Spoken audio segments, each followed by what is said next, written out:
Okay. So, welcome to everyone to join our final session of this webinar series. I'm Lynn from the Geography Department based at the University of Manchester. And a quick note, so this session is being recorded for knowledge exchange, and you can also access it later if you need it. So I would like to briefly introduce a little bit about this webinar series before we start today's session. And let me share my screen now. Okay.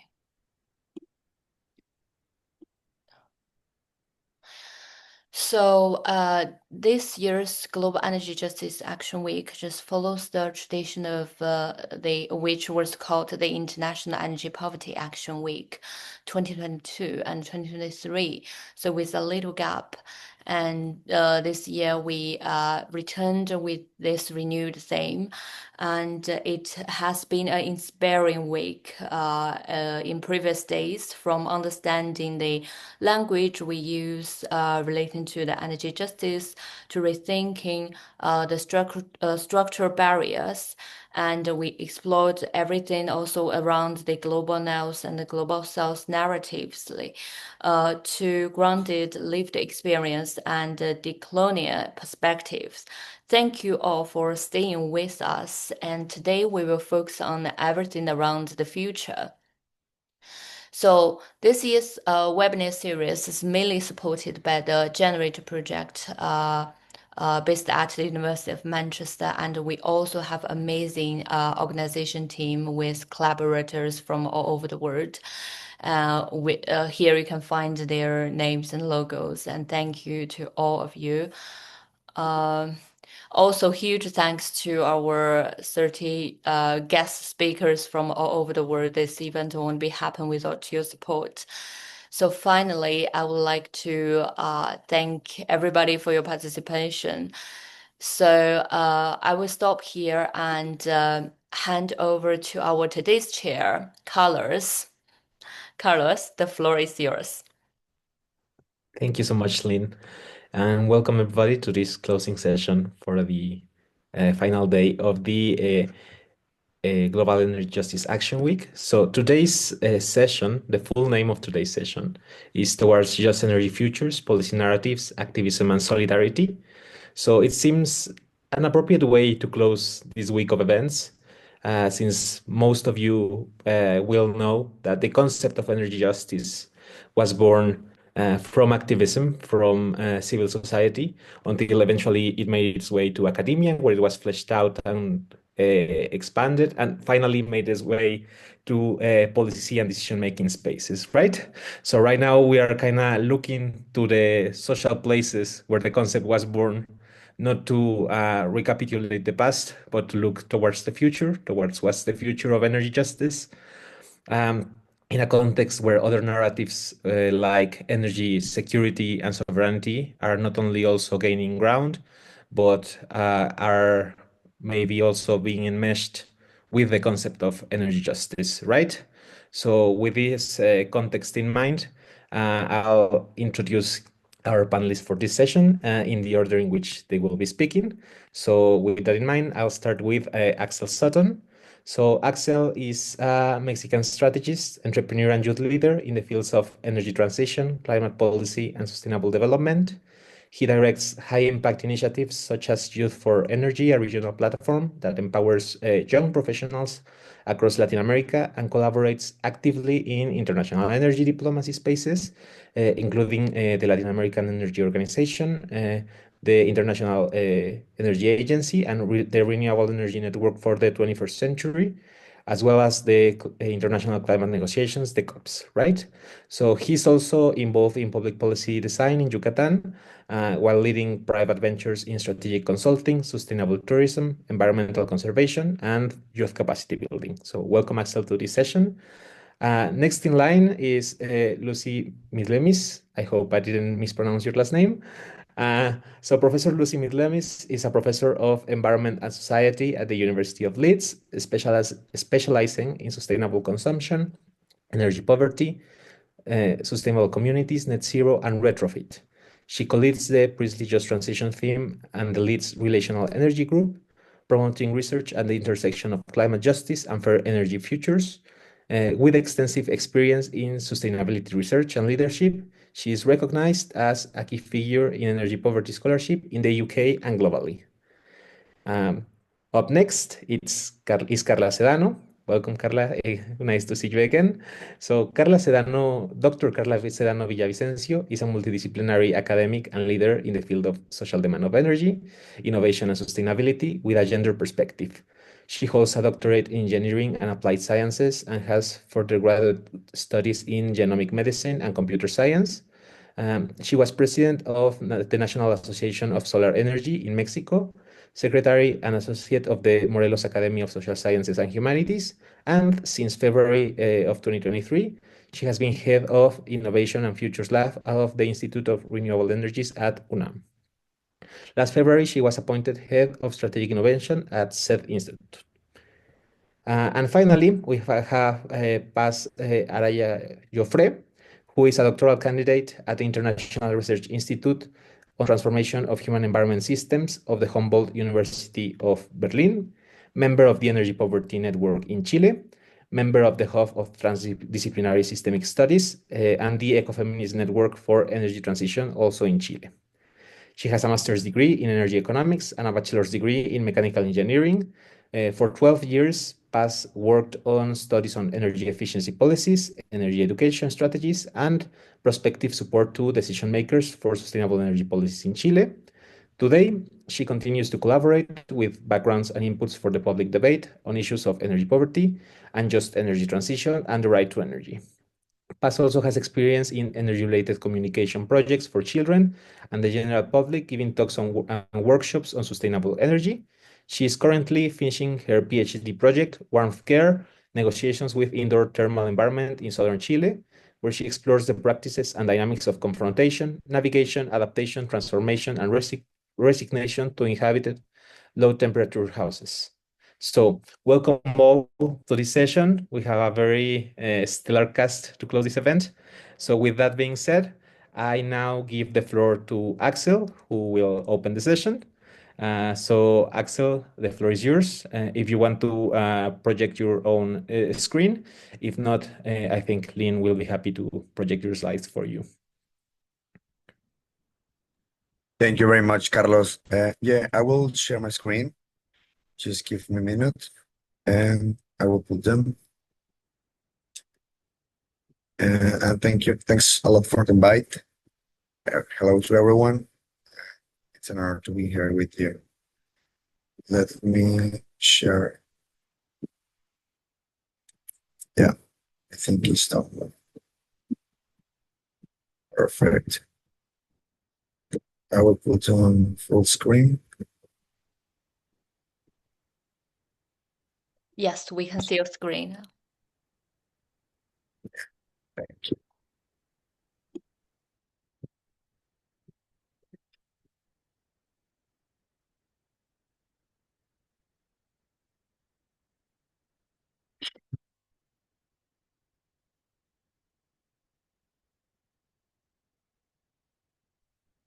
Perfect. So you can see the screen, right? Yeah, nice. Yes, excellent. Yeah. Thank you very much.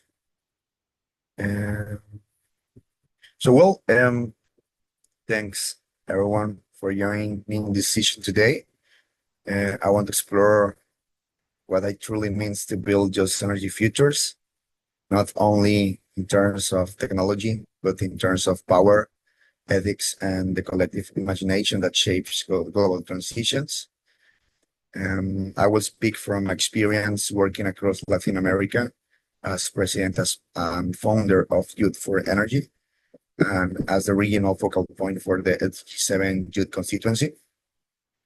This perspective is deeply rooted in the realities of our region, in our movement, our territories, and our communities, and in the global alliance we are building to advance energy justice. So, thank you for the invite. So Latin America has always been a region defined by contrast. We faced deep historical inequalities, complex territorial conflicts, and long-standing extractive models. But we are also a region of powerful social movements, community drive and innovation, and an extraordinary biocultural diversity. And today we see something even more significant: young people stepping into governance spaces, coordinating regionally, and shaping political narratives. If the global energy transition truly aims to be just and inclusive, it must incorporate Latin America's political, ethical, and territorial lens. Without that, the transition is incomplete. So,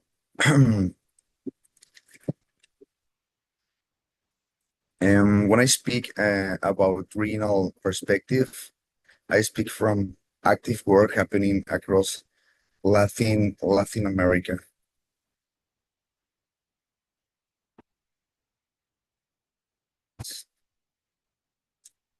So, well, about talking about my real regional leadership, I'm founder and president of Youth for Energy.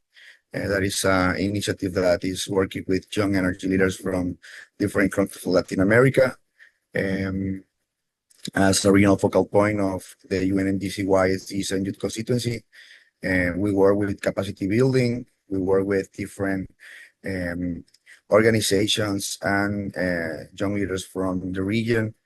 We have collaborations with the Latin American Energy Organization, OLADE, REN21, NIDO, GIAP, CAF, UAD, and different regional youth networks. And we organize regional dialogues, consultations, COP delegations, and different participations as the Regional Energy Week that was in Chile this year.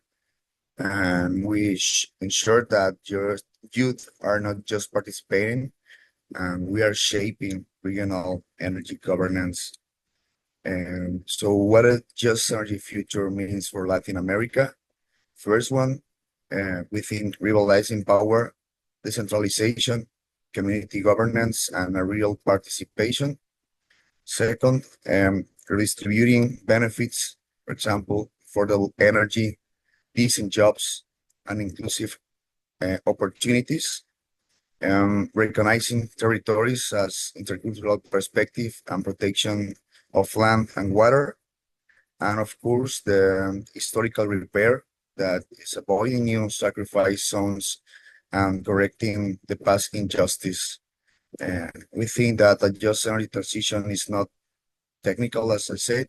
It is political, it's ethical, and rooted in the territory. So, talking about the political narratives that are shaping the energy transition, when we talk about the energy transition, we often focus on technologies, markets, and emissions. But in Latin America, the transition is fundamentally a moral and political project. The carbonization alone doesn't change who holds power. Electrification alone doesn't repair historical harm. And economic growth alone doesn't guarantee redistribution. So transition that is merely green as insufficient, it must also be just, intersectional, feminist, and anti-racist. This means transforming institutions, listening to territories, and addressing structural inequalities. A just transition is not just a technical pathway, it is a social responsibility. So one of the most powerful forces shaping energy transitions in Latin America is activism. Activism that comes from communities who have traditionally been excluded. Indigenous movements are defending water, forests, and ancestral territories, and demanding prior consultations as a right, not a favor. And youth across the region are organizing dialogues, negotiation positions, building regional networks, and shaping governance spaces through initiative as like Youth for Energy and the Z7 Youth Constituency. And feminist and intersectional movements are centering care, health, bodies, and everyday life, bringing a perspective that energy policy has historically ignored.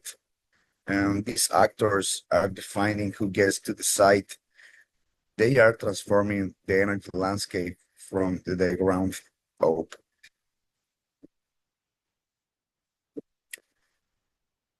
Energy injustice don't stop at borders. Critical mineral supply chains, extractive industries, debt structures, and financial dependencies all operate transactionally.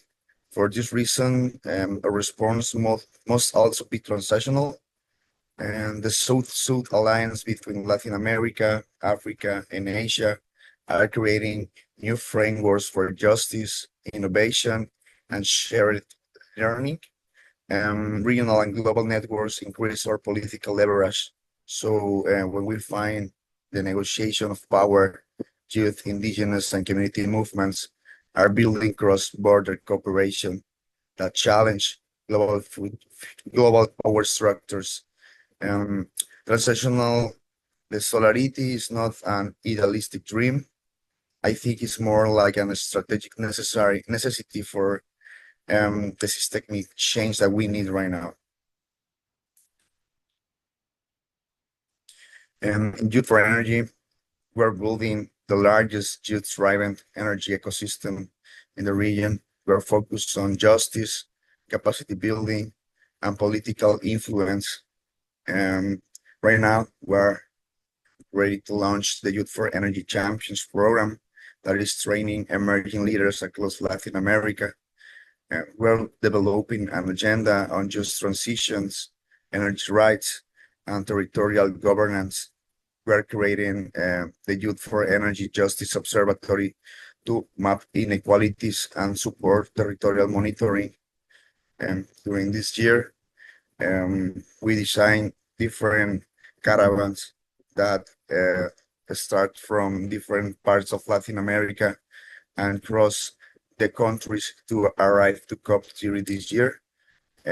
We divide these caravans in three. The Mesoamerican caravan, which starts from Mexico, and the Atlantic caravan, which starts from Colombia, and the indigenous camara who cross the Amazon River. Everyone traveling to arrive to COP this year. And during COP, the different caravans start to interconnect, have conversations around what is the most important, what is the most important issues and goals that they are finding through work into the energy transition in the different territories that they have. I get really impressed about how the indigenous communities are fighting with different enterprises during the territories, trying to find energy justice inside their territories. So through these dialogues, boot camps, and the partnerships that with governments, universities, and these multilaterals alliance, we are strengthening the youth participation at a very level of decision making. Youth for Energy is shaping a new generation of energy leaders right now, and we want to ground this in justice, in territory, and in our regional identity.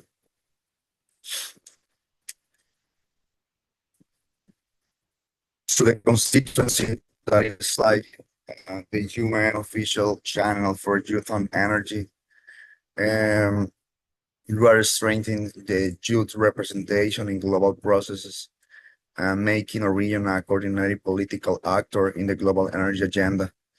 During the Regional Energy Week in Chile this year, we designed a virtual program for 100 young leaders from the region. In this program, we select different speakers and different leaders that are right now they are experts, and they start to train these different youth leaders during six or seven courses in which they start to participate, they start to connect with different energy leaders from the other countries. So from these 100 people, we select 15, and these 15 people travel to Chile this year. In Chile, during the regional week, we participate and we create the first space for young energy leaders during this event, very important event from OLADE. OLADE, that is like the Regional Energy Authority, give us a space to talk with all the ministers during the session. Six people, six young leaders from the different countries celebrate a statement in which we put first the capacity of the youth to work on the energy transition, the importance of energy justice, the importance of defend our territory in which we are fighting with another type of enterprises. We talk about in this statement about the technology and the ideas that you'd have to implement this during and inside the region. And of course, the political crisis that we are living in the different countries, because Latin America, talking about politics, is unstable region sometimes. So we present all these statements through the different energy ministers. The reaction was very interesting because it was the first time through this council in which they listening the voice of the youth leaders from the region. So for us was making history. We are very happy because these are building regional policy positions on access, justice, and participation. So we are ensuring that youth voices are present in multilateral negotiations and strategic forums. We are collaborating with the Amazonian Youth Network, the Caribbean Youth Networks, and other regional partners. We're working closely with OLADE and the different allies that they have, like JADCO and other institutions to end youth perspective in regional governance. We are also advocating for fair and accessible and youth inclusive climate and energy finance because finance shapes stability, shapes the reality of the transitions that we need. Youth in Latin America are not simply like stakeholders. We are becoming a political force, and through partnership as like this and others, we are positioning youth and communities as real actors in regional governance. Youth in Latin America are not just participating, we are actively shaping the architecture of the energy transition, and these type of events are making the difference for us.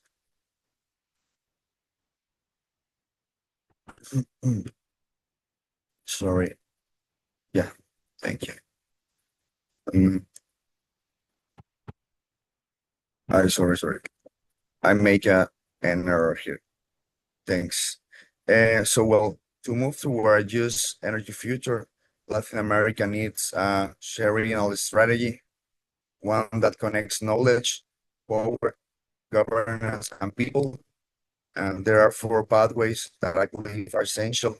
First, the collaborative research.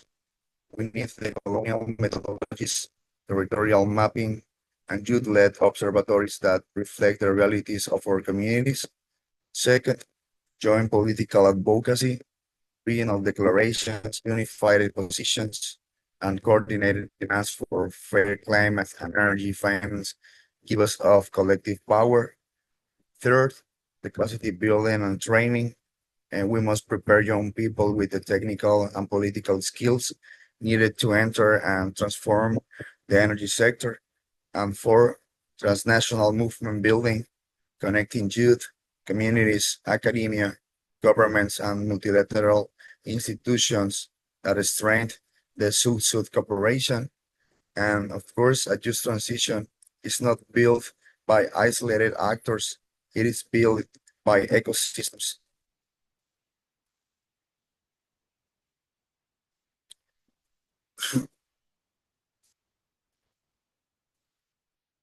In Latin America, talking about the coal, it's not an historic crossroads. We have the opportunity to redefine what an energy transition looks like globally, not as a technical modernization project, but as a process grounded in rights, justice, culture, and territory. Our youth, indigenous peoples, and social movement are already shaping new governance models. Communities across the region are demanding dignity, sovereignty, and the real democratic participation. If we follow their lead, Latin America can contribute to a vision of energy justice that the world urgently needs, and one that places people, land, and life at the center. It is not just about energy, it is about the future of democracy, the future of development, and the future of our region. So as I can see, and I want to leave you with that one final message. A just energy transition will not emerge on its own. It must be built intentionally, collectively, and with courage. And in Latin America, we have the knowledge, we have a moral authority, and the lived experience to shape global energy futures. Our youth, or different territories, and our different communities are essential to this transformation. This transformation will be just have to be intercultural, and Latin American if we build it together. So thank you very much to join this day, and thank you for the space to talk about what we are working right now on Latin America. Thank you. Thank you so much, Axel. That was an incredible way to open the session because what better way to talk about the future than talking about the youth? I don't think it would make sense otherwise. And also for placing the relevance of Latin America in some of the core conversation about energy transition, as we have seen right now in COP30 with the debate on critical minerals. So as we will see, this session is very Latin American heavy. That's partially my fault. But our next speaker is the last remaining champion for the European side. Sorry, Lucy. Saska sadly was feeling under the weather.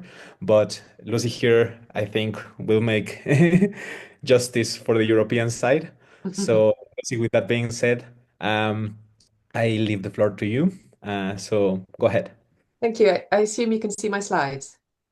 Yes. Yes. Yes, and it's an honor to be here with a Latin American group, and that was really interesting talk. So I'm really enjoying myself.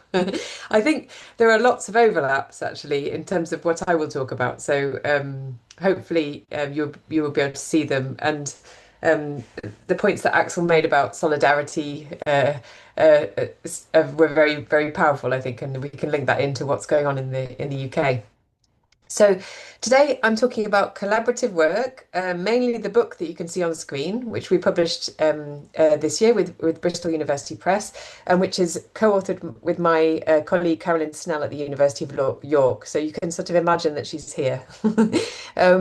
So this is a slightly wider framing than just energy futures. We call this, I mean, the book is called Just Climate Futures. But I think it's really interesting and relevant to broaden it out in this way. And in the UK, we've seen this broadening of interest on energy poverty, for example, linking it with transport poverty. I think Neil Simcox here that has done some of that work.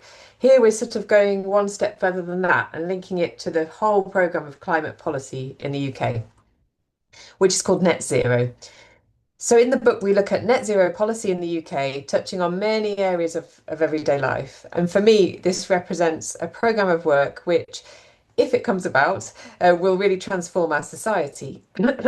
However, it's a program of work that is already exacerbating inequalities and is likely to entrench these without close attention to delivering just outcomes.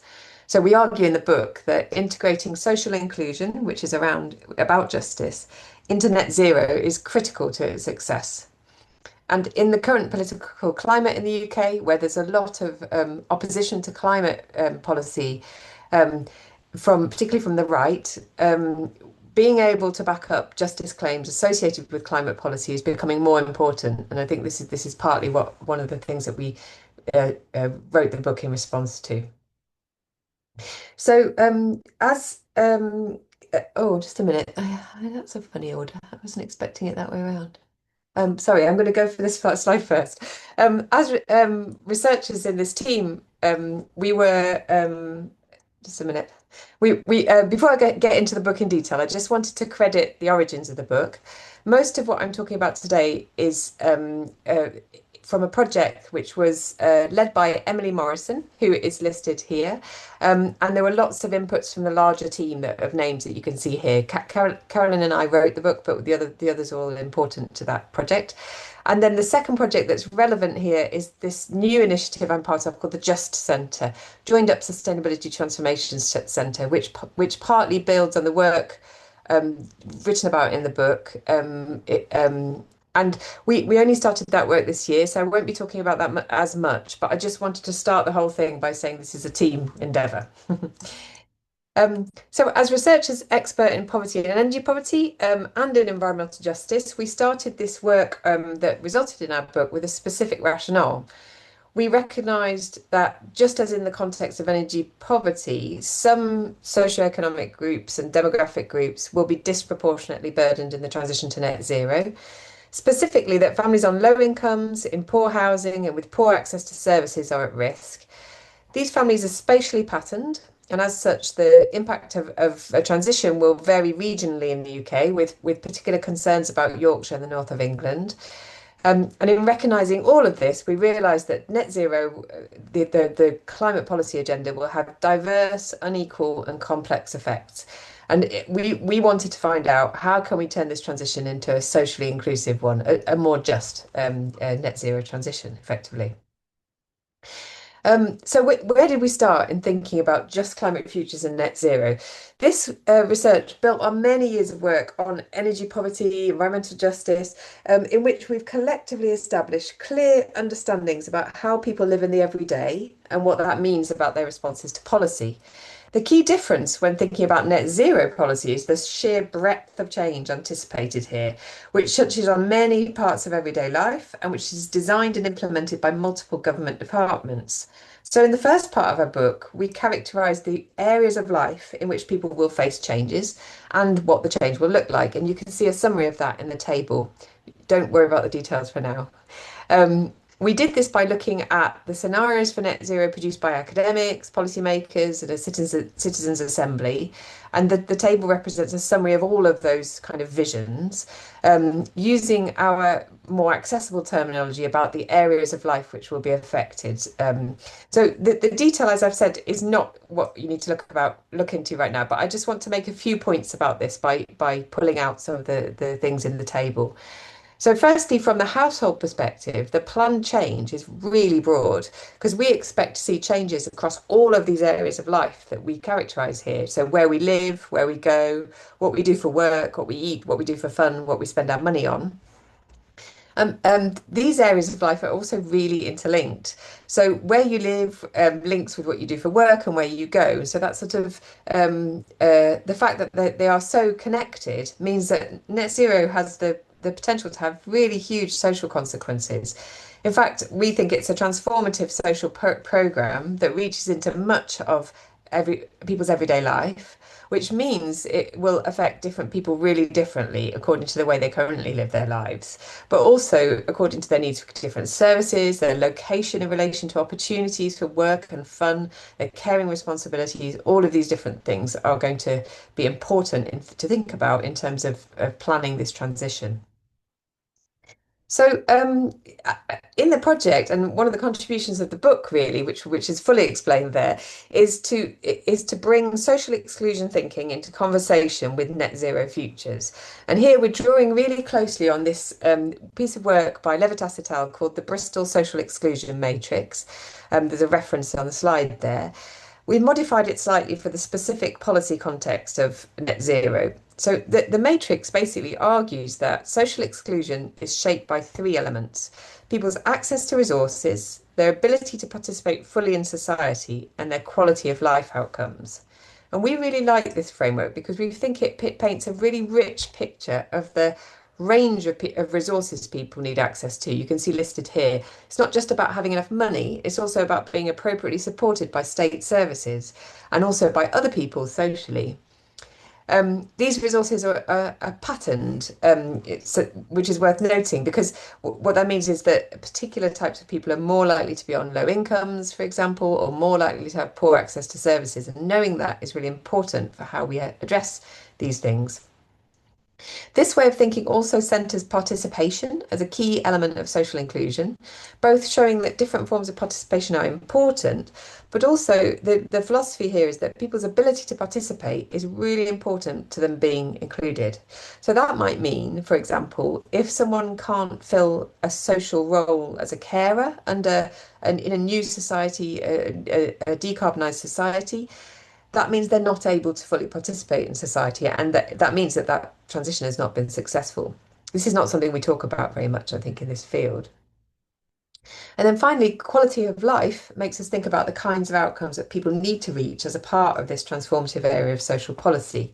Here we're reminded that these outcomes are important. They will further shape access to resources and people's ability to participate.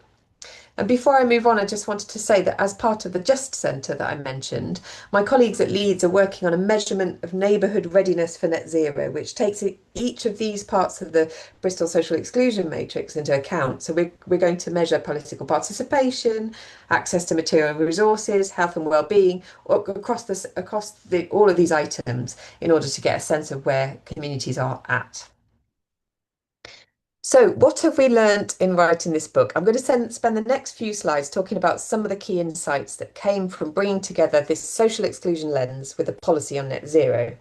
First, we learnt that structural differences shape people's ability to engage, and that speaks to Axel's historical context being very important, I think. Second, we found out that specific types of households, people, and community are at risk of exclusion. This is not news, but it's useful to think about in the context of this policy area. And then finally, mechanisms of exclusion are common across areas of life and useful to understand.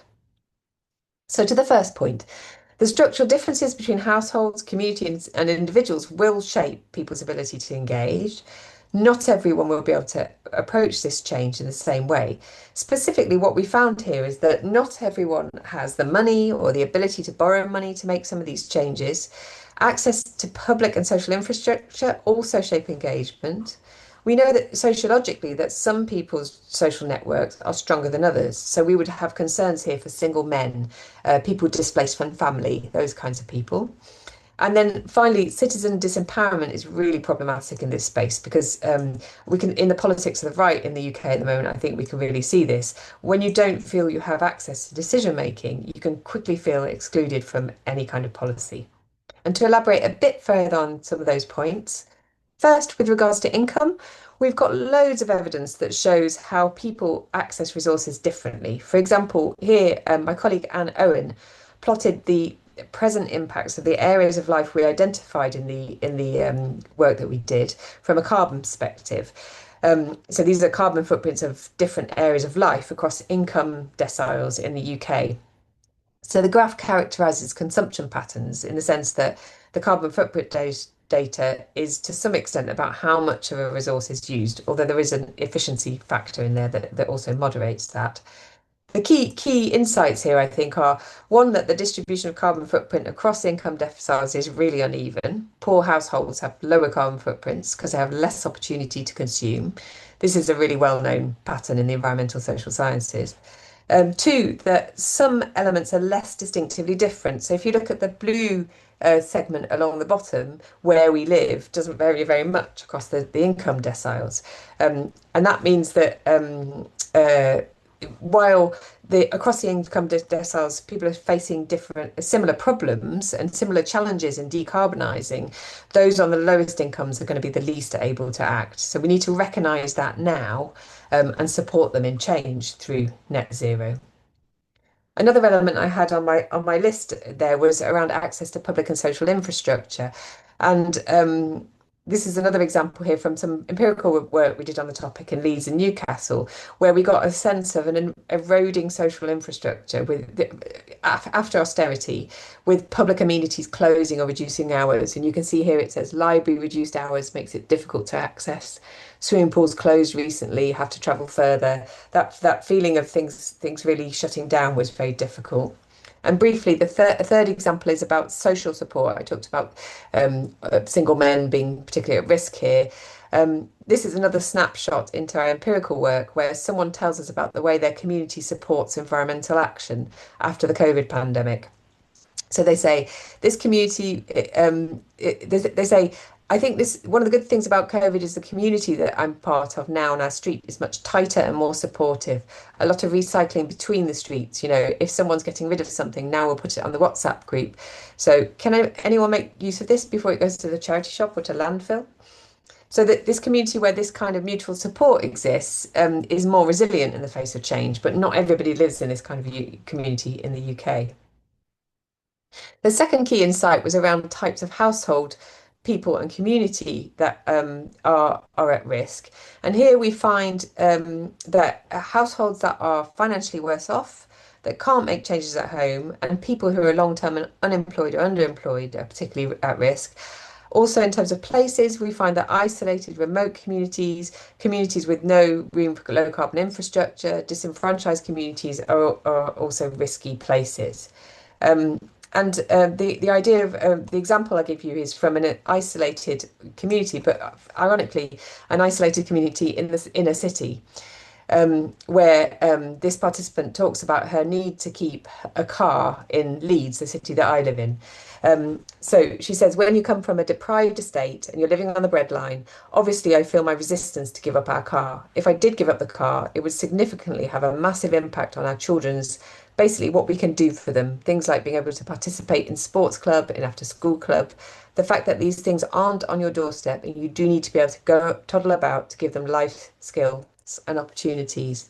Here, the tensions are between the net zero ambitions of society and then the community resources that are available and people's hopes and dreams really for their children. And I think those are very deep-seated problems that people that need resolving. It's worth pointing out that Leeds is not the best place to live and rely on public transport here. And the picture is to show a neighbourhood of Leeds in the south, which is really central, but it's totally cut off by the big motorway, which is the blue line you can see going around. That can be something that can limit people's ability to participate. Our third learning here was about the mechanisms of exclusion. What was interesting about this is we found these hold true across the different areas of life, which means that risks associated with net zero are even bigger. So, for example, when people can't afford the upfront cost of change in all areas of life, they're bound to feel excluded from this agenda. Other forms of exclusion stem from not being able to afford things, make changes because of the cost of other things, not having the power to make change, being trapped where you live, and when you don't see any benefits to yourself or to loved ones. And that last one, to give an example, trust, I think, is becoming a really huge problem in the UK, where there's a lot of scepticism around this agenda, arguably for good reason, because so far people on lower incomes are not benefiting. As our respondent put it here, the bottom line is trust. Do I really trust these people from the council to know what they're promising? Am I just being roped into another scheme? Do you know what I mean? But it will be lovely, it will be beautiful. They're really great plans for 2030 for all of this. But then again, I'm not sure if I trust them, you know. So without trust, government risks losing people's support. In the context of a crumbling social infrastructure that I referenced before, the libraries, the swimming pools closing, this is a really risky space. We know that trust once lost is very difficult to regain. So To conclude, I just want to say a few words about the potential for better policy in this space. And having done this extensive review of policy and evidence, we think that future policy on net zero needs to be based on these key principles. First, we need to take into account inequalities in the present. This is where our transition starts. And when we talk about the present, we inevitably also talk about history because it's about how we got here. Getting a strong sense of where we are now is hugely important for ensuring we're building from the right place. Second, these things join up in people's lives, and we ignore that at our peril. Focusing on how the areas of life join up and acting on net zero in a joined up way is really important. And third, we really think it's critical to prioritise justice in the just transition and in the energy transition and in the net zero transition, whatever you want to call it. I think by the end of our book, we're convinced that unless we do that, we risk losing the political will on climate change policy altogether. So thank you very much for listening, and I look forward to an interesting conversation later on. Thank you so much, Lucy. That was very revealing. It's one of the great ironies of the energy transition, I think, that an energy transition that concerns itself only with energy will inevitably fail. So Yes. we need to do this paradigm redefinition to take a very hard look to our social, economic, and political interactions, see what can be enhanced, what can be used, what can be amplified, and what needs to be completely overhauled. So thank you so much for that. Having said that, I'll give way to our next speaker of the day, Carla. So, Carla, we are going back to Mexico again. So the floor is yours. You can go ahead. Amazing. Thank you. Thank you again for the invitation. Sorry, Carla, your mic is cutting off. Tu micrófono se corta, no te escuchamos bien. Is this better? Yeah, much better. Like this. So thank you for the invitation. It's been a pleasure to listen to my colleagues and to see how much intertwining is between our views, but also how much complementation have you assembled and the way that we can keep on working together towards this just and sustainable energy future. So I also share my screen to have a little backup plan, no? So there we are. So basically, I wanted to put a couple of accents, mostly in the sustainability of these energy futures, and also remembering that this is the experience from Latin America and the Caribbean, the voice and practice that we have worked with in the past few years. So first, as very small talk about sustainability, I know we all are familiar with our concept, but I wanted to strengthen that in our countries, in Latin America and the Caribbean, the institutional dimension of sustainability is key. Because even though in Europe, regulations, norms, law is like quite natural to think that we have to thrive on it, in our countries that are young democracies or young spaces in general, historically, the institutional is very important to take into account. So there is no sustainability without that important element. And we need this transition to be sustainable above all. And also, we know that sustainability always makes us think about the future as this day goes by. But also, we have to start in the present. It is very, we say in Spanish, like it's very irresponsible to think that we have to leave everything to the youths or to the young persons or the next generation and let us help you so you can arrive in the next generation. We have to do things from today and start doing energetic, aggressive, important transformations today, not wait until we stay in a place and work from it. And that's why I'm talking about activism from the academia. No? So how can we be more prone and more into this starting today? I think that sharing, basically, and this solidarity, this South-North solidarity is important. So we have a piece of research where we assembled an transnational solidarity, as Axel was talking about, working and trying to understand our basis so we can aim to solve the issues around the energy poverty. And these networks, these spaces do work around and we understand things. And here are some of the, let's say, key challenges that we found and where to go. So basically, we have these knowledge challenges. And here I want to thank Carla Recalde because she is a great academic and also a great visual explainer of things. So this is where we went. We need to understand that work has to be not only interdisciplinary, but very diverse. Interdisciplinarity, sometimes we can interpret it and say, well, a lot of different social sciences working together. No, we also need STEM people to be part of these perspectives. So we can work from a critical space and design very inclusive policies, because also, as my colleagues have said, inclusion has to be holistic, no?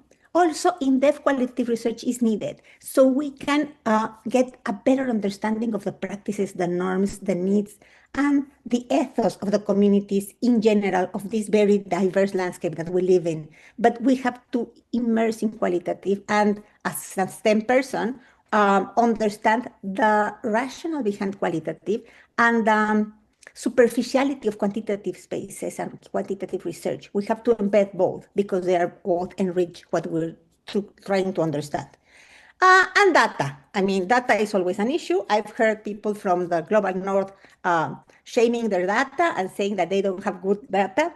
Well, here in the global south, they have no idea. No, data is a big struggle, not only in the collection, but in the real accessibility of data. So we have to conceptualize also away from talking about basic energy. That's quite stigmatizing, that's quite discriminating. And we can see all over the place people talking about basic energy needs. Basic to whom? Why? Why do we have to think that basic is for others while I'm striving with a use of energy? So that's something that we have to be very careful with. Also, be unconventional, think differently. Just not think, because we're different countries, we're in different spaces. We now have different means of communications. We have to be shorter, we have to be faster, we have to be more, and also very careful with this AI generated content. So we have a lot of challenges, but again, youth, people thinking outside the box, those that have not historical vulnerated by all the society, have these ways and these creative spaces that Axel was talking about. Latin America is very creative, and we have to seize that. And well, improving the harmonization of data, because that's the only way that we can really compare and that we can really understand what commonalities we have to address them as a big solidarity team. And also, how to do this intersectional analysis, we need to integrate all the factors, they have been said also, and use participatory methodologies. I know that it is hard, I know that it is expensive, but it is a must. We have to listen to the people, to learn from the people, so we can be able to let them lead the transition towards a transformation. And focus on these cultural practices, again, avoiding and combating stigmatization. Wood is so stigmatized when it shouldn't be. It's biomass when handled correctly. And it shouldn't be a surprise that our communities handle it correctly. No? Policy narratives. Now I'm going to talk about the Mexican case in particular, to talk about these narratives that we are seeing. And I am celebrating that in this period of policy making, we have, since last year, a proper definition in law of energy justice, which, and not only we have a definition, it is the end, the objective, the aim of our whole package of law regarding energy in Mexico. So I think that's something we celebrated. It's also something that has to be very carefully read. And here you can see that it has a lot of incredible, important statements, like reducing energy poverty is part of our aim as a country, taking in consideration social and gender inequalities. It talks about that beautiful concept called shared prosperity, no? And also inclusive participation and focusing indigenous peoples. However, it still has the basic needs idea. And I insist that we have to move from that, to move to a more broader, more just idea of what energy is for. And then we also have a definition on energy poverty, which I think is very important to understand. If we want to reduce it, to eliminate it, we need to understand in the rule of law what it means. And also in our package of laws, energy poverty is defined like this. And again, the basic energy needs arise. It it is a great thing that it talks about not satisfied at home. It's clear that energy poverty is at the household level, and it takes into consideration its income condition and social deprivations. But I have an issue, and well, you can see it is on the basic energy need, but there's an issue, the centering on the eats. It looks as if the vulnerable households have an issue by themselves. No, again, we're like pointing fingers at the household because of its income conditions and its social deprivation, as it was its fault. So I'm talking about this last piece that we have worked and assembled about reframing how we say things in energy poverty, because words matter. Words matter always, but especially when we talk about law, no? Law, rules, constitutions, norms are incredibly subject to exactly what words are put there. And that is also very sensible to persons. So first of all, these injustices at the household level must be addressed. No? So we have this, the idea of stop talking about for the poor, stop talking about the only idea that it has to be with income and with energy efficiency and with, again, price. Energy poverty and household energy injustices are beyond that. They have more to say. Simplifying measurement strategies, the problem with doing measurement strategies as a multidimensional index that we have a lot, or a composite metrics, is that it camouflages what is really going on in the community. So we have to work a lot on that space.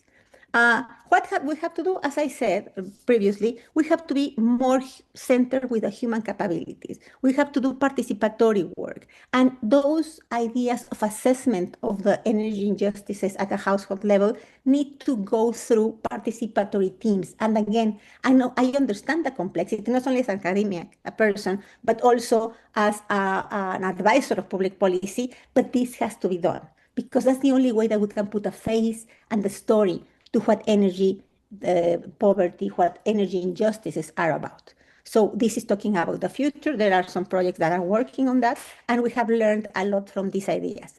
Again, how to avoid excluding, again, with the naming of the types of energy poverty and causes to those vulnerable, actually and in the future.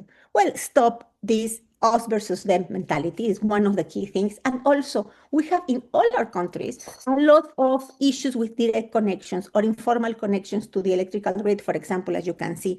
And this is not a blame issue. This is not because people are being irregular in their practices. This is an issue of a systemic injustice that translates to we need energy, and if the only way we can get energy is doing a direct, unreliable, unsafe connection to the grid, then we do it. So that's what we have to understand and go further and deeper on what inclusion means and how to avoid promoting social exclusion.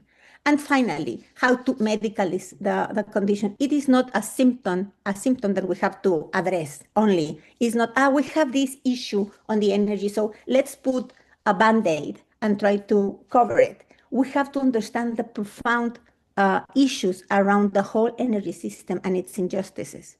And finally, about solidarity, no? S as in sorority. Feminism ways, the feminist economic way, the care societies, as also my colleagues were saying, have a lot to say about this. And we have assembled, I was also fortunate enough to be part of a project that worked specifically on energy solidarity in Latin America. And this solidarity helps first to generate inclusive knowledge that is so needed, but also to generate inclusive governance so we can address the vulnerability and promote the resilience of our energy systems. So we need solidarity, not only in the political space, but we have to have it in the practical online, on the space. Who we were in this project, well, you can see there was an assembly of 3 Latin American countries, Colombia, Cuba, and Mexico, and the United Kingdom, with University of Birmingham. And basically, these were the objectives that we had. To work from the understanding of energy vulnerabilities in Latin America, and we try to end in how to co-create action plans to mitigate energy vulnerability, because we have to move forward and find ways to work together as in these alliances that have been mentioned before. And one of the key questions, and I would like to ask them to all of the people that are here, I'm not going to expect the answer. I just want to provoke and to make you understand what we made in our workshops. This was one of the last questions asked to the stakeholders, to the policy people, to the academic people, to the industry people, asking, how does a just energy future look like for you? And please give us two answers, the romantic one and the practical one, because we have to tie those two ideas. The imaginaries have to be tied up with the practicality on the efficiency, on the hands-on solution. Once we can find how to tie those two ideas in our concepts and in our policy processes and in our practice, we will be very much near of doing it because we need to be passionate about what we are understanding and the advocacy that we need to promote. All our work is here in the case of Latina. I would like you to please have a look at it if you can, and also to criticize and to help us build more knowledge around it. And finally, in these activities, I don't want to take all the credit for the academia. Of course, the young activist associations, I put here a few, is the ones that I have been proud of knowing. I know that there are a lot more, but here I want to center one message. This is not about letting them by themselves lead the way. We have to listen to them, we have to learn from them, and we have to lead with them. We have to make a coalition and use their passion, their interest, their aims. And I don't mean it used in the bad way. I mean to use it so we can understand better where we're going. And in this case, understanding and that complete holistic understanding of what the youth people are saying and what they're striving for in the future. And then we have to be as activists as they are. We cannot just lay back and say, well, I have 20 more years here, or 30 more years here, or 10 more years here in this planet, so let them lead the way. We have to co-lead with them, being them the protagonists, but we have to put our social capital, our academic capital, and our economic capital so things can change and we can have a real energy transformation. And I want to insist, so this energy transformation, it has to be just fair. It has to be sustainable, but it needs to be inclusive, or we won't have a transformation, and we desperately need an energy transformation. And finally, just acknowledging and thanking, first of all, my institution. It's its 40th birthday here in Mexico, and that in Mexican terms is a lot of time. I know that when we talk about Europe, 40 years is nothing, but in our spaces, it is a lot of time. Of course, my lab and my colleagues at my lab, the networks that I've been part of that have been promoting this thinking outside the box and thriving more from the STEM space to look and reach out for other spaces. And I want to acknowledge the Energy Poverty Observatory. I fell in love when Harriet Thompson invited me to the launch event in 2018. It was an amazing repository of learning and of networking, and it really helped our communities to get engaged with the concept, with the ideas, and with the contradictions also that lie between our countries. And I miss it deeply. I wish we had another energy poverty observatory for more time. It's for me, it's a shame that we don't have one, because it was this space, this virtual space that let us connect ideas, persons, and most importantly, possible solutions. These are the projects that I'm grateful for having worked with, and most importantly, the persons. I always thank Harriet Thompson. She has been my sensei, my Obi-Wan Kenobi in all this travel towards energy poverty and energy justice. Carla Recalde, who has been the promoter of my activism in the academia and make me think outside the box. And Manuel Martinez, who has led it from all these years, led the way for a fostering of the youth and of those who think differently. So being this said, thank you very much, and I'm here for everything you might need regarding this activism from the academia towards more sustainable and just energy futures. Thank you so much, Carla. A pleasure hearing you talk as always. And we see in your conversation how context is essential for a just energy transition. We have a different context between countries, between disciplines, between people, but it's when this context, when these realities come together, that we can actually form coalitions and we can expand the definitions that we work with in energy justice, energy poverty, and we see the fruits of that work that you've been doing for such a long time finally materializing in legislation and policy. So from the Energy Ministry, we'll continue to keep working with you. So I'm very happy to see you being so excited about this finally coming to fruition. And so to close the day and move towards our question session, I'll give the floor to Paz. So Paz, whenever you're ready, the floor is yours, okay? Yes, thank you. Can you hear me? Because I have some problems with Yeah, yeah. my... Okay, Yeah, wait we a can minute. hear you just. So I'm gonna try to share, but I have too many screens right now, so I need to look for it. Oh, can you please give me a couple of minutes? I'm in a computer which is not mine, so I'm trying to... Okay, now I can. So thank you for the invitation, and I'm very happy to be sharing with all these people here and all this knowledge. Can you hear my see my presentation right now, right? Yes, Paz, perfect. Thank you. So, well, I want to present this project, which is Guardians of the Worm, which is part of my current research project. So for starting, I want to start maybe with some context, maybe some important data in Chile. In a 2015 survey, 48 of households described themselves as very cold during the day and 53 during the night. So from here, I'm starting to explore the notion of homely warmth and warmth care. For me, homely warmth reveals a complexity that surpasses a simple scale between comfort and discomfort and actually encompass both emotional and physical dimensions. So to better understand these relations, I propose warmth care as a new analytical framework that offers critical perspective on thermal inequalities while understanding how people actively relate to the thermal environment. This framework shifts focus from deficiency to agency, examining how people maintain thermal well-being through practices that are simultaneously material, social, and political, while remaining attentive to how this practice may challenge or reinforce inequalities.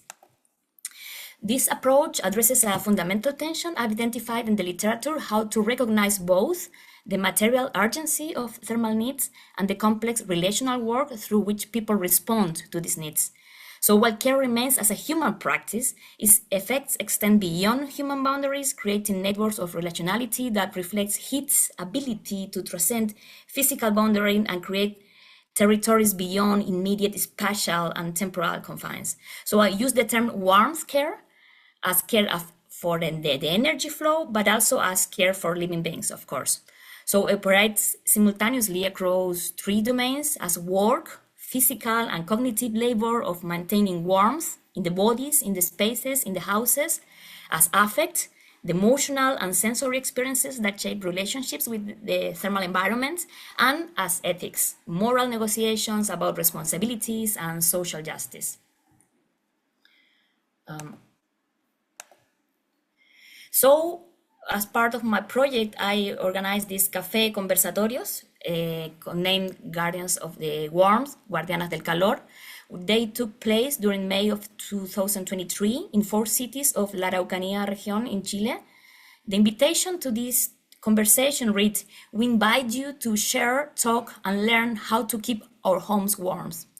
The events were open to all people who wish to participate, focusing on women belonging to neighborhood organizations and programs aimed at women on unpaid domestic labor. These dialogues have served as a unique perspective, allowing me to approach these women as authorities in the realm of warmth care, unraveling ideas that may otherwise remain hidden. They also represent the polyphony of voices and knowledge regarding warmth care. Through this conversation or approach, I aim to promote knowledge and change among the participating women and those we organizing these meetings. Everyone present formed a space where teaching, asking questions, learning were equally valuable actions. In this way, we sought to give equal value to the knowledge and expertise of all participants, regardless their background, institution, and experiences. An essential element in achieving this goal was the choice of the venue. and format of the conversation. We call them café conversatorios because they took place around a table where sweets, snacks, hot drinks were shared. When the event were held in coffee restaurants, the location further contributed to creating a welcoming atmosphere that encouraged conversation, unlike cases where municipal facilities were used, because in one case we used municipal facilities. Why we organized this? Well, in my research during my ethnography, I was curious to engage with individuals considered the experts in improving housing thermal conditions. Initially, I thought of conducting ethnography on technicians implementing government-sponsored housing improvements. However, I soon questioned who are the experts in warmth conservation. The answer became clear. Upon reviewing my material, the experts are women responsible for unpaid domestic chores. However, initiating conversation with them in their role as experts was challenging, as most did not recognize themselves as such. Moreover, society often overlooks the technical knowledge of these women. While individual conversation didn't lead to discussions about their specific experiences and expertise, I thought that perhaps such conversation could occur among themselves, and they did. So the conversation was designed in 3 segments to facilitate an exchange of information. First, a conversation allowed participants to get to know each other. Then we initiate a conversation guided by different questions about the dynamic of heating in the home. And we ended with a technical talk where provide advice about home intervention and followed by an open discussion with reactions, stories from people's experiences in their homes, questions, corrections, additions, and comments.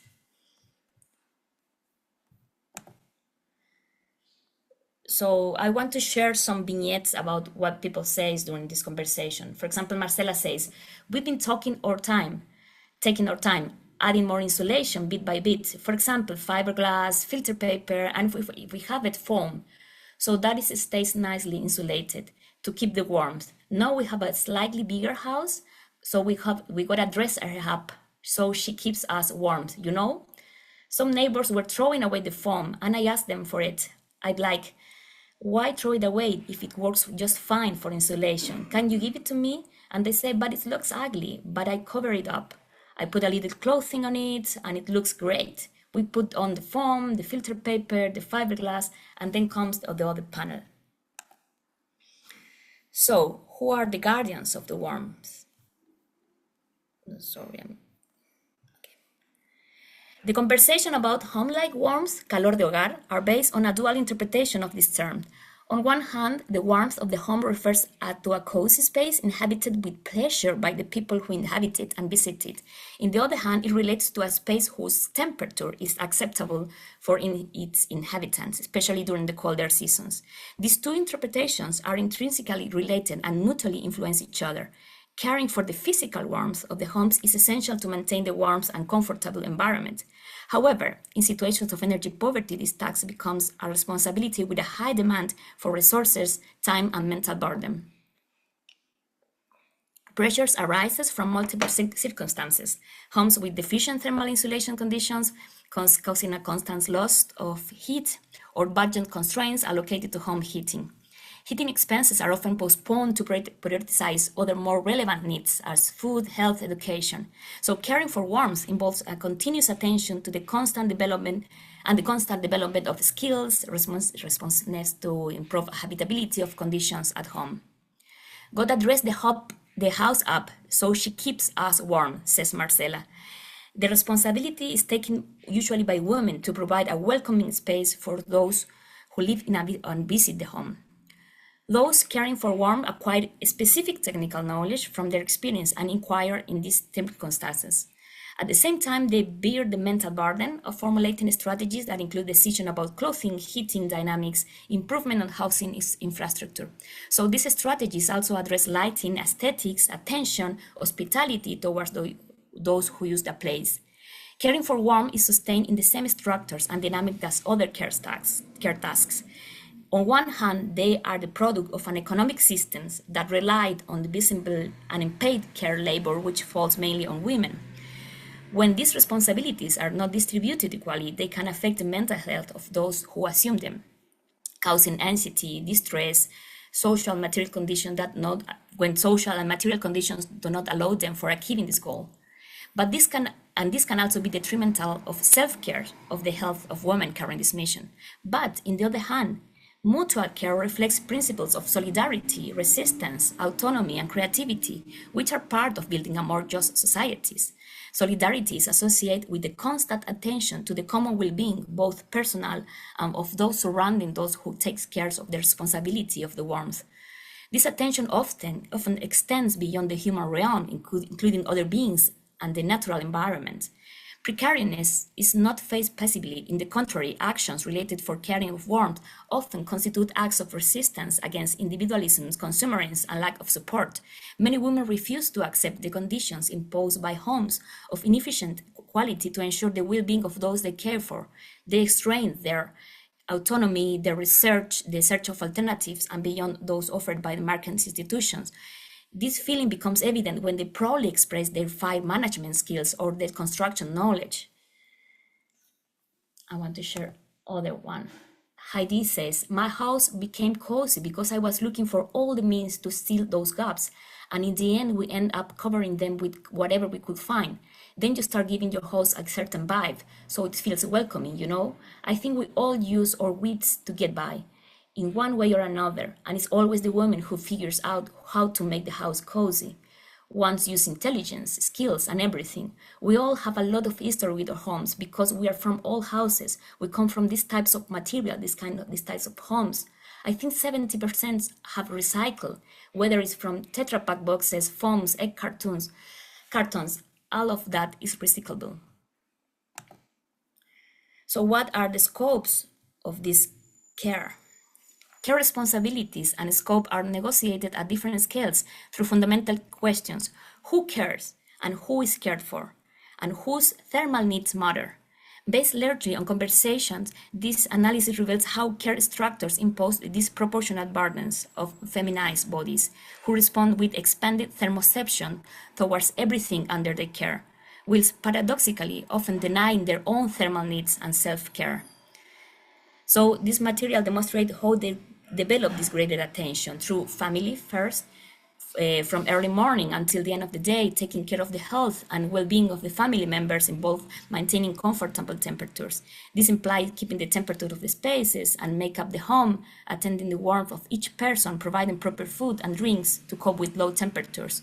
Caring for warmth is an expression of family caring as the first evident connections that arise when we begin to explore the tasks carried out by women, especially those dedicated to unpaid domestic labor. However, this scope in this state of care extends beyond the family. Self-care is the second dimension.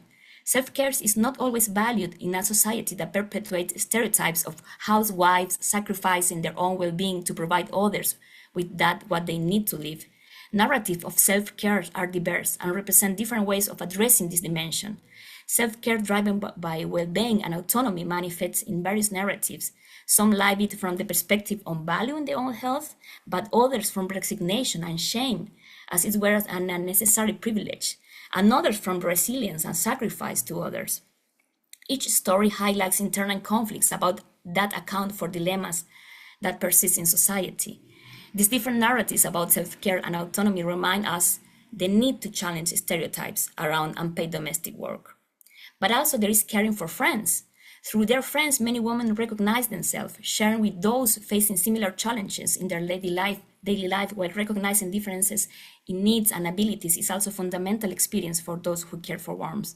Many women invite their friends to the meetings. They encourage each other to tell stories, they share advice, then boost self-esteem by expressing mutual admiration of their skills. So caring for friends is not only manifested in the importance of being together to talk about home heating strategies, but also in the relevance of maintaining warmth to provide a space where they can gather with friends. So warmth, beyond being a simple physical element, becomes a symbol of connection and support among friends. Warmth is cared for in their homes and shared with friends and neighborhoods in a cup of tea or a mate, or on a stove, or in a gesture of helping each other to light the fire. This solidarity and support foster social relationships and translate into the flow of information and collaboration to improve thermal comfort conditions for us. Thus, caring for warmth becomes a powerful symbol of a strength of support networks among women, highlighting the importance of joining forces to collectively and supportively face challenges such as energy poverty. But also there is caring for tradition. Coal is intrinsic in the territorial identity of those who have inhabited the region since childhood or for generations. Therefore, many practices that coexist with this climate are part of local traditions and knowledge passed from generation to generation.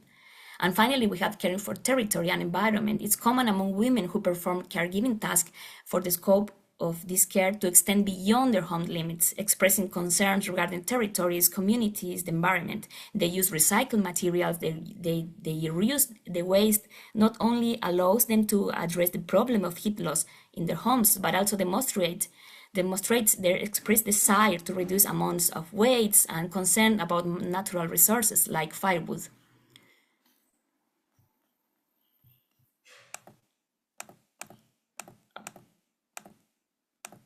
So another vignette, Sylvia says, it all depends on how the house is, because if the house is good, there is not heat leakage.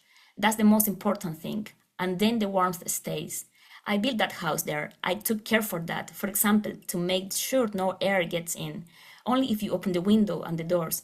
And I took care of the lining myself, what come next, the filter. I made sure to be there when the builders were working on my home. And it's true that the heat from the fire does not escape.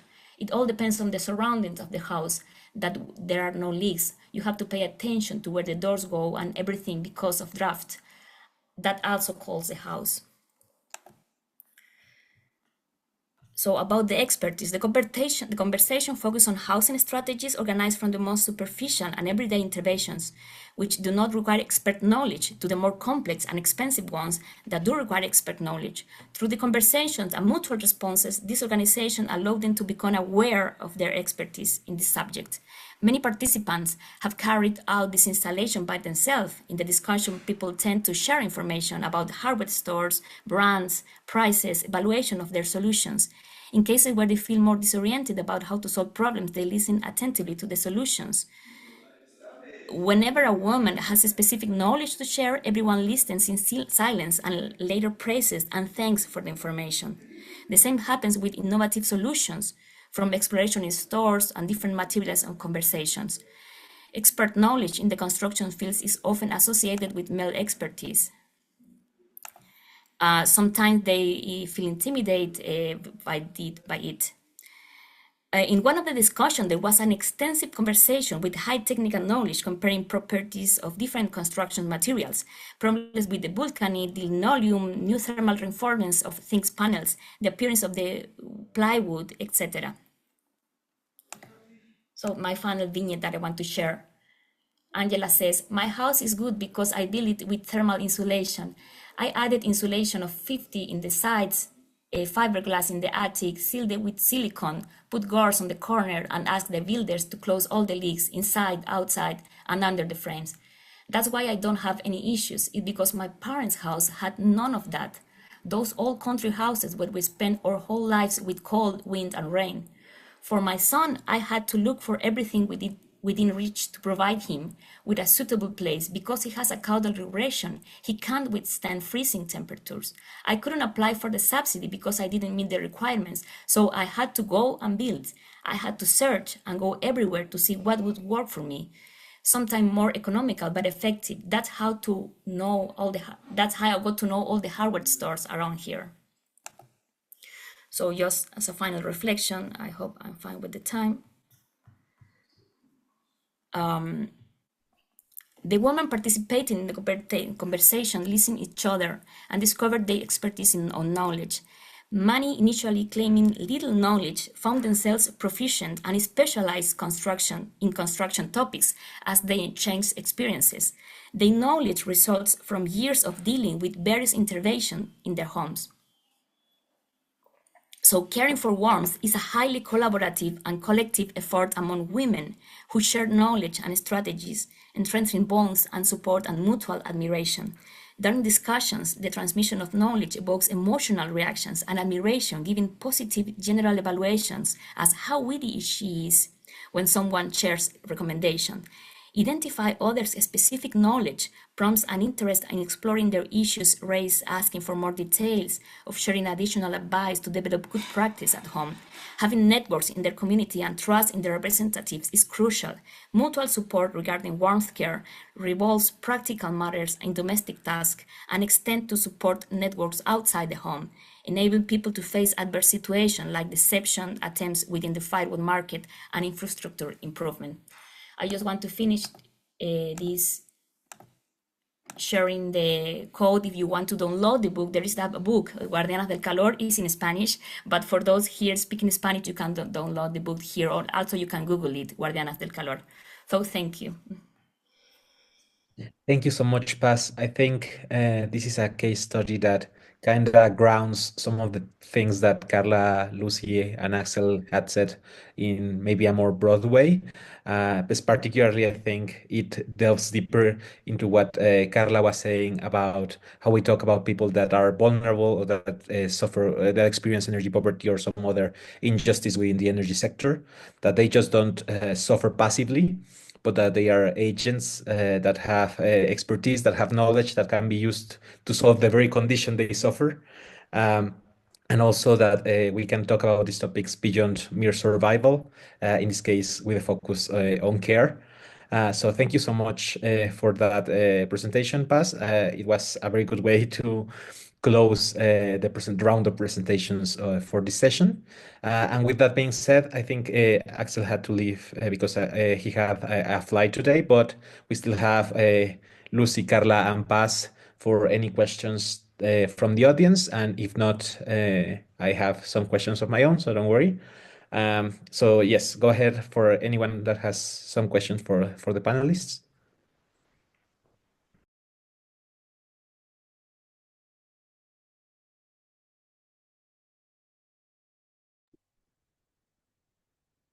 Hi, Carlos. There are some questions from the chat. Yeah, maybe pick some. Chat. Okay. Let me see.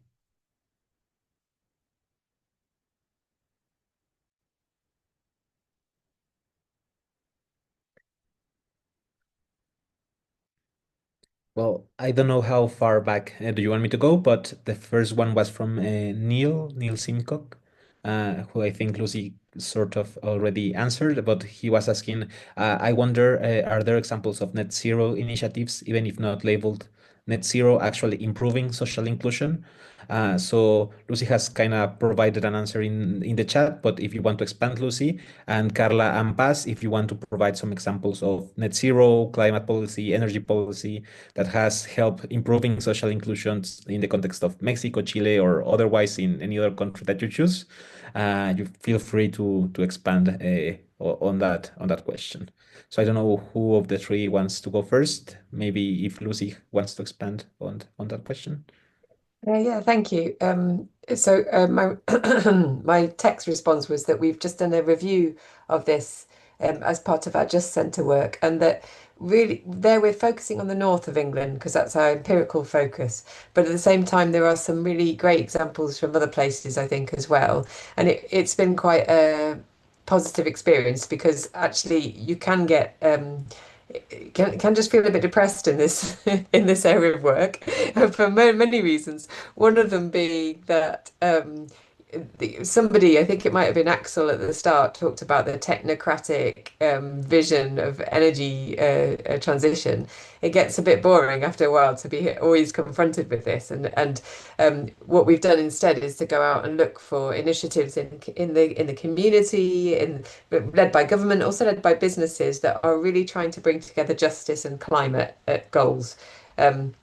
And so there's everything from micro community initiatives where I think maybe there's some parallels there with Paz's I won't say it in Guardianas del Calor. Sorry about my Spanish accent, but also right the way up to national government. So the Welsh government, for example, have it's on the spur of the moment, so I forget exactly what it's called, but they have a policy process which is always looking at inclusivity and climate and future generations, it's called, isn't it? Something like the Future Generations Principles, where they look for all their policy, they have to test how it works for future generations. So I think, and within that, that's embodying both climate issues, but also justice issues, both inter and intergenerationally. So I think those are two examples that I can come up with straight away. But we in doing this, trying to map it across the north of England, we already have 280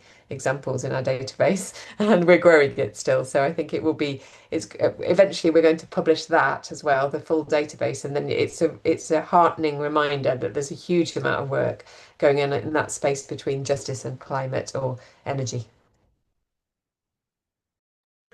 Thank you so much, Lucy. I don't know if Carla or Paz have something that they'd like to add to that question. I will add easily.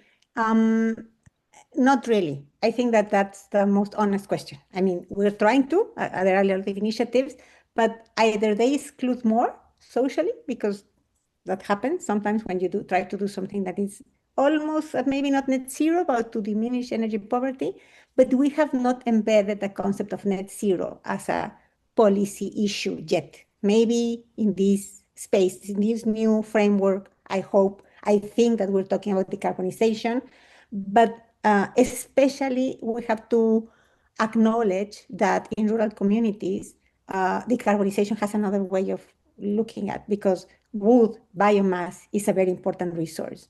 And I know it's controversial, because is it net zero or isn't it? It depends on the way that you're framing it and you're accounting for it. I believe it is. And in that sense, there is a nationwide initiative to replace and to foster energy efficiency wood stoves in rural communities. It means to include more people and to formalize this traditional way of cooking, and acknowledging that biomass is a net zero when sustainably managed. So in that sense, this is a nationwide initiative. It makes sense, but there's still not enough information to be able to say, has it or has it not promoted social inclusion as a whole? No? That's my opinion. Thank you so much, Carla. I don't know if Paz has some other comments that she'd like Yes, to add. yes. Sorry for turning off my camera. I have this super weird problem that I have to turn off the camera to speak. But yes, I think I have a very similar answer that Carla. I think there are some attempts, but not really or we cannot demonstrate how if they are actually in making inclusion or being net zero. But I think also it's important to follow this discussion about the use of firewood and if firewood is net zero or it's not, because in the case of Chile there were some attempts to replace firewood, which was a huge fail because it's so deep root the use of firewood for heating here that is not that easy to just by law try to replace it. But coming back to the inclusion question, I think it's interesting some attempts here that are trying to work at municipal level. And I think that's very important because when policies are so centralized, that's are the higher risk of being or of exclusion when you are not recognizing what is happening locally in the places. And usually municipalities are closer to neighborhood organizations who are the ones who are more aware of what is going on with the people and what are the needs of inclusion. So I think even if we don't have, or it's not doesn't have very, I don't know, a good a demonstration of the effects of these programs with municipalities, I think it's a good example of where to look at, how to connect. Indeed, in the case of Guardianas del Calor, also we were pushing that discussion about how to recognize local knowledge, how to recognize local dynamics and collaboration. And that could be recognized through neighborhood organizations who are connected with municipalities. So I think that's one way of thinking about it. Thank you so much, Paz. If you don't mind, Neil, I think Sandra had her hand up, but she took it down. I don't know if you still have a question, Sandra? Yes, yes. Thank you very much, Carlos, and everyone. It was an excellent panel. I really learned a lot. And yeah, I wanted to ask a question for everyone or anyone, particularly who is working on the rural space in Latin America. And I wanted to ask whether do you have any thoughts on what is the role of land rights in pushing for more just energy transitions? And so, for example, do you think that different types of land tenure might, such as communal versus private land, for example, might influence how people or how the people agency to push for more just outcomes for themselves, but also for nature? Just wanted to know if you have any thoughts about that. Thank you very much. Who wants to go first?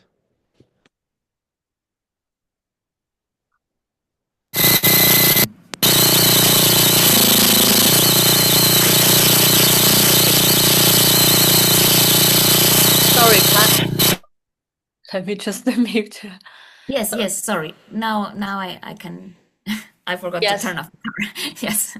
Yes, So okay. yes, I believe that it's a huge thing, land use and land property. And I can come with a specific example. In the case of Chile, there is a huge discussion about these green transitions project labeled projects that is hydrogen, and they are having plans of a huge use of land and a huge discussion, which is now creating a huge tension with people working in rural areas. So I think it's important because now they are buying the lands of some people to put all these huge projects related with hydrogen, with green hydrogen. And there is a huge discussion about that. So I think it's very crucial when we talk about just transition, this discussion about the land use. Thank you so much, Paz. I don't know if Carla, do you have something that you would like to add? No? Okay. Lucy, I know it's not exactly Latin America, your area of expertise, but I don't know if from the side of the UK, has there been any issues with regarding land rights and the energy transition?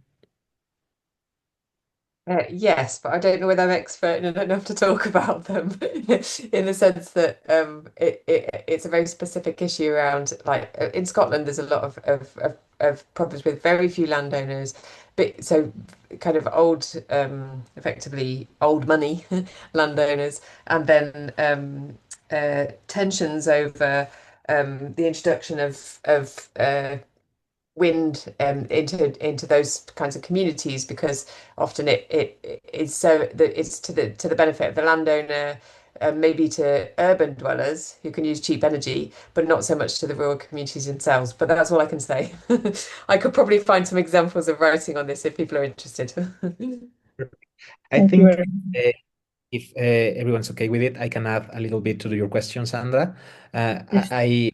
I know we've shared some spaces in the diplomatic realm with Flaxo, but regarding land use in Latin America, particularly in Mexico, what we see is there are some issues regarding the contracts. There's a lack of transparency in the contracts that are offered for the land use, especially in communal properties. There's a lack of transparency. There's a lack of proportional pay when we compare what people tend to pay for megawatt installed or for a eolic generator or a solar panel in other countries. Landowners in Mexico receive comparatively much less. Uh, there's also the issue of disagreements and conflicts between landowners and also between landowners and people that do not own land because of this disproportionality regarding the benefits of the project. So there are some tools here in Mexico that are not being used. For example, the agrarian law here in Mexico allows for compensation that's not in the form of money, that's in the form of benefits to the community, and also for shared property or a share of the profits of the project. But that's usually those are tools that are not commonly used. Usually it's this cash transfer that's very disproportionate to the real value of the land. Um, and also another thing, which is a curious thing, there was one example in Oaxaca in which, regarding property rights, the introduction of contracts uh, for the project actually created social tensions because the community didn't use contracts. They have the worth of the other. They didn't need much more. That was the tradition with which they made transactions. And when you introduce contracts, legal contracts, that created an erosion in the relations because suddenly they didn't feel like they could trust each other. So they demanded contracts for other things. And suddenly contracts were introduced to the community, to a community who didn't need contracts. So that's like a curious side effect of that kind of issue of land rights, right? So that will be my 2 cents. I hope that helped to answer the question, Sandra. Yes, that does. Thank you very much. Okay, so Neil, you also have the hand up, but if you want to do your second question, go ahead. If not, I'll read the next one from the chat, no problem. So Neil, if you want, you can go ahead. I'm fine, just to go from the chat. Okay, perfect.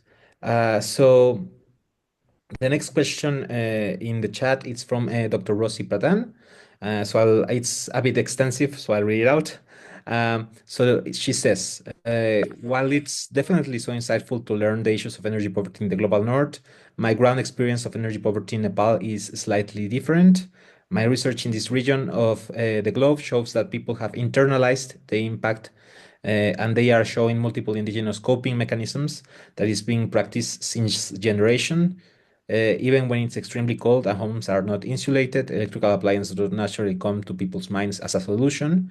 Many simply explain that they are habituated to these conditions and have no complaints during field engagements. So it seems like the question is like she's kind of describing energy poverty as an accepted reality for some people in Nepal. I don't know if some of the panelists have some experience with these kind of scenarios in which energy poverty or energy injustice have been just accepted and people have developed like these ways to cope. And should you like to expand on this?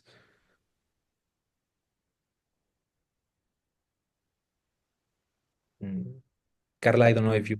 Lucy. I already put something in the chat, but just to say that I think that we can kind of assume that well, yeah, on the one hand, things are different in different places, absolutely. But at the same time, most of the research I've done has been in the UK, and this description of people accepting the situation, developing coping practices to deal with that is one that I recognise very deeply. I see that all the time when we talk to people in the UK. So, you know, people that don't heat at all in cold weather and then also perhaps present that as not problematic. I think it's really common that's presented back to us as not problematic. You know, I'm fine. I don't mind the cold, or you know, it's fine.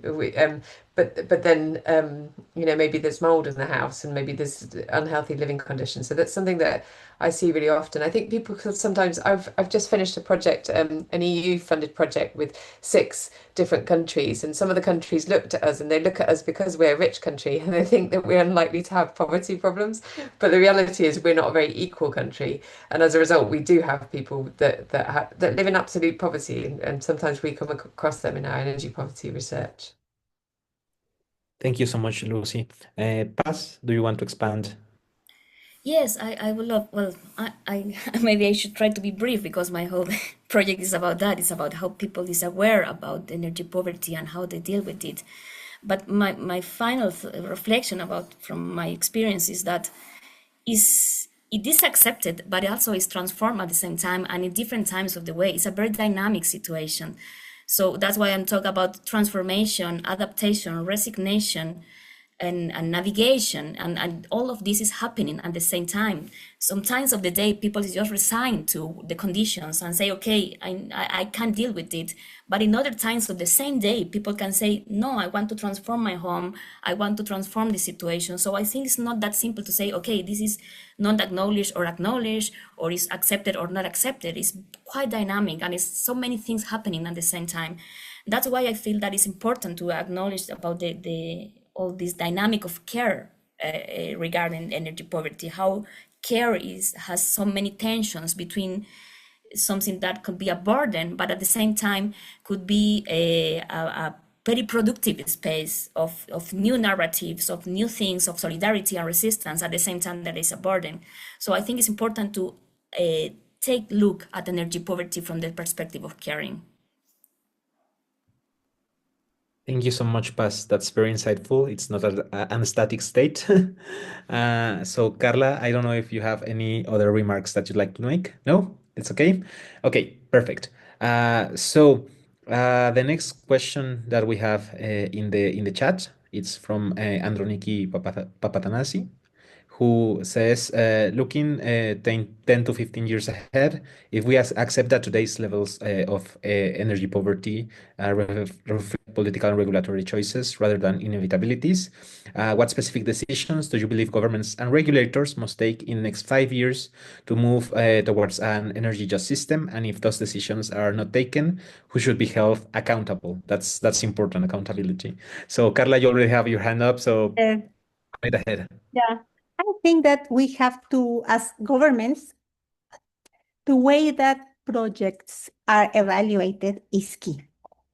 If we insist on evaluating projects with the basis of cost, benefit, simplistic views, things will be the same because the big energy projects will be against environment and against social inclusion naturally, because that's cheaper, no?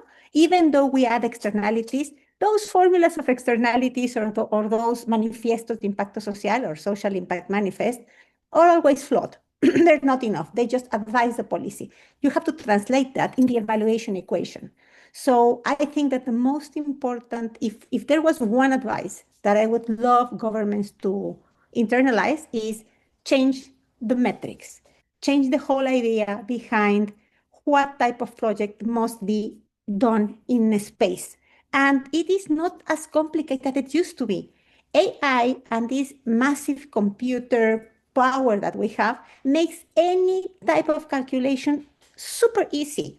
We don't have the issues that we had in the past that know how to calculate externalities and how to go deep into that type of municipalities characteristics, because tying it up with the last question, yes, every community is different, of course, but the power of computing that we have now can reflect that even individual aspects and externalities of persons. So why not use all that computer power for that instead of looking for good restaurants or something like that in the AI models? So I do think that if we understand that evaluation has to be really holistic, and that any government decision and the way that they prioritize energy issues comes in a holistic way of accountability, then naturally the social inclusion will be necessary to be part of those metrics.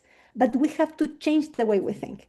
If we don't do that and we keep on going to what's cheaper, what's faster, what's more efficient, then we are in this trap that we will never get out of. So we have to move away from efficiency and move into social well-being.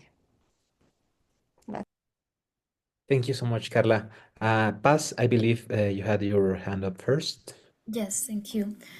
I totally agree with Carla. I think it's very crucial point of public policies and future decisions. And I would like to add multiscalarity. I think that's another key issue, and multiscalarity in sense of connecting the scale of public policies, because I've seen policies so focused on the global scale and international agreements, and other policies so focused in the local scale, but they are not connected. Global policies are not connected with local policies, and I think that connection is so crucial to talk about just transition, to talk about inclusions. So we need to be aware of the multiscalarity of the effects of just transitions or the energy transitions. And multiscalarity is not only spatial in terms of global and local in terms of territories, it's also multiscalarity in temporal scales. If we talk about present generations and relation between generations, we made a work about this with my network, connecting just transition for the present generations, thinking about justice and recognition about what is going on right now, taking care about future generations, but also repairing what happened with past generation, what happened during the past. So multiscalarity is both spatial and temporal. And I think it's important to connect the scales of public policies. Thank you so much, Paz. Lucy, go ahead. Thank you. So I love the question because I do 100% accept the fact that energy poverty exists reflects political choices, right? Like that's really true. And it's really nice to have that refreshing reminder of that. What the way I interpret it, I want to interpret it is like, what do I want the English government to do, right? So my local government, what do I want them to do? One is to commit to funding change for those who can't afford it themselves, because that's the chronic ongoing problem that there's just not enough money put into this. It's not seen as an important thing. Second is to devolve power. It speaks a bit to Paz's comment about multiscalarity, but in the UK we have incredibly centralized decision-making systems, and it means that somebody earlier on, I can't remember who earlier on said that the better decisions are made at local level. It's true because because local decision makers are closer to the people. And the third thing is recognize the care work. There's so much work that goes on around the boundaries of energy policy, which in my head, I call quick care work. And I mean giving advice. I mean making sure that people are supported through processes of renovation, for example, or just or actually the work that Puz was talking about as well, which is more informal care work between communities. I think is really important. It's so critical, and yet we don't measure that. We measure in terms of, so this speaks to Carla's response. We measure it in terms of, like, in the UK, it would be units delivered, like how many pieces of tech did we put into particular places. And actually one piece of tech is a very different experience than the other piece of tech because of who you're working with. And I think, like, recognizing that is really important. And then the last thing is making the public argument that there's a real opportunity here for climate policy to address social issues. And we have this strong, this actually speaks to the comment that Neil left in the chat around, like, are we are being a bit obsessed with the right at the moment in the UK, because the right is saying, well, this climate policy is not fair. It's not fair for it costs a lot of money, and it's not worth it for the people that we represent. And I think making the counter argument with, actually there are some big opportunities for fairness here is really important, because it's taking back the political narrative around climate, really, and talking about a different kind of fairness. So that's what I want my English government to do, please. Thank you so much, Lucy. I think, well, Androniki has one last question. I think that will be, unless someone else has some question before, so someone else has the opportunity in the chat, in the group, someone. Nope. Okay. So Androniki kind of makes the second part of his question again, which is about accountability. You talk about, like, the three of you talk about how to, like, reshape these priorities to address energy poverty. But if governments fail to do so, Androniki asks, who is accountable? How are they accountable when energy poverty is not addressed, right? So I don't know if any of you have any thoughts on accountability.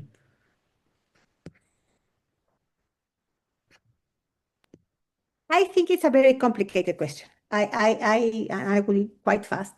I do think that and this is not the reason that we expect governments to do everything, but we expect them to regulate things. They have to put order into the chaos that the markets bring about, and that these inequalities that the whole market as the leader of economy idea has brought about to, especially to global south, and all the extractivism from the colonialism and stuff, governments have to be accountable. But I do think that people can make them accountable, but we need to organize. And that's why I insist on this solidarity between the elders and the young persons, because we have to unite with knowledge and with the capital and the social capital that we have. I think that we can do it. I do. I am still an idealist. I do think that governments can be pushed to act, but we have to organize better. That would be my 2 cents. Thank you so much, Carla. Lucy, Paz, do you have any comments that you want to present to the group? Lucy, go ahead. Maybe just to add that as a researcher, we do have a role as researchers in holding governments accountable. And then that's about, powerfully presenting the situation and in the world, and also monitoring that situation with different kinds of data over time, and kind of making sure that. I mean, something I really enjoyed in Carla's presentation was her unpicking of the way that policy is written, so basic energy and so on, making sure that those messages, those critical messages, are going back into government so that they can see that this is not, they can't just sit with what they've done. Yeah, to hold them accountable effectively. Yeah, thank you. Thank you so much, Lucy. Paz, do you have any remarks? Not that much to add. I think, yeah, I think it's a very complicated question, as Carla says. But I think it's important also to be to be aware of the role of us as academic. I think we're all accountable of it. It's this kind of situations. So try to keep the critical way of thinking and to be aware of power relations in our role as researchers. Sorry, there are some noise here background. So yeah, I think that's the very relevant part of this discussion. To be aware of our role in the interface, not only communicating to governments, but also communicating to organizations, and try to build bridges between activist organizations, root organizations, and government. Thank you so much, Paz. Well, we are now nearing, we're in the last 2 minutes available our session. So I think it's time to start closing down, presenting our concluding remarks. So first of all, I want to thank all three of the speakers today. Wonderful job. And I also want to remark that we have talked here about reshaping social, economic, political relations from the very local, as the example that Paz put forward, to a broader context like the ones that have been explained by Carla, Lucy, or Axel. But it's important to take into account that when it comes to the energy transition and climate change policy, despite us talking about the future is now. We don't have that large of a time horizon for this. So we have to balance this very large, very complicated social, political, and economic change with a very short time frame. So we are asked a bit to do the impossible. But as Carla says, we have to be optimistic. We have to be idealistic a bit and hope that this is still possible. So I hope you have taken some lessons to take into your work for each and every one of you. And that's my conclusion for the event. So if I think, Lynn, you wanted to make some closing remarks. I don't know if you want to do them now or better after the speakers do their closing remarks. Thank you, Carlos. I think we managed time really well today, and another powerful conversation today. So, thank you all to our speakers for the insights and the inspirations, and to everyone who has engaged across 5 days and discussions previously. So, we hope today sparks new discussions and collaborations and shared strategies and long-term solidarity. Yeah. Global energy justice is an ongoing process, and today and this week is step forward, not a conclusion. So, as many of you just suggested, so let's continue thinking, connecting, and building futures that are fair, inclusive, and collectively imagined. Thank you all for being part of this week, and we hope to make this event continue and make this annually happen in the future. And I just want to say, so it's only 1 month left to the new year, and hope everybody have a safe and peaceful and lovely Christmas holiday and New Year. And we are closing here. So see you next year at Global Energy Justice Action Week 2026, maybe. Yeah. Much, Lynn, and thank you for all the work you did to put this event together. So now for the concluding remarks, I'd like to start from the last person to speak. So Paz, if you want to give us some of your concluding remarks for the event before we say goodbye. Sorry, sorry for that. I just forgot this. No, sorry, just want to thank you for the opportunity. It was so interesting to share all this. So I really hope to stay connected to more go deep in this. Thank you so much, Paz. Carla, you can go ahead. Some of your Yeah, concluding remarks. sure. I just want to emphasize that we really have to listen, to learn, and to lead together the way. Because if we don't do those three things, we will still be in this eternal spiral and going backwards instead of forward. So listen, learn, and lead together. That's it. Thank you so much, Carla. Concise but insightful. And Lucy, go ahead. Your concluding remarks. I don't have anything major to say. Just thank you very much for having me. And it was really interesting to talk across nations and continents in that way. Thank you very much. Okay, thank you so much to all of our panelists. Thank you so much again to Lynn for putting all of this together. And as she said, we hope to see you all for the next year for this event that is becomes a yearly occurrence. So I free you to go about your day. I hope you enjoyed this session and goodbye. Bye, Gracias, everyone. Carlos. Take care. Thank you Thank all. you. Bye-bye. Ciao.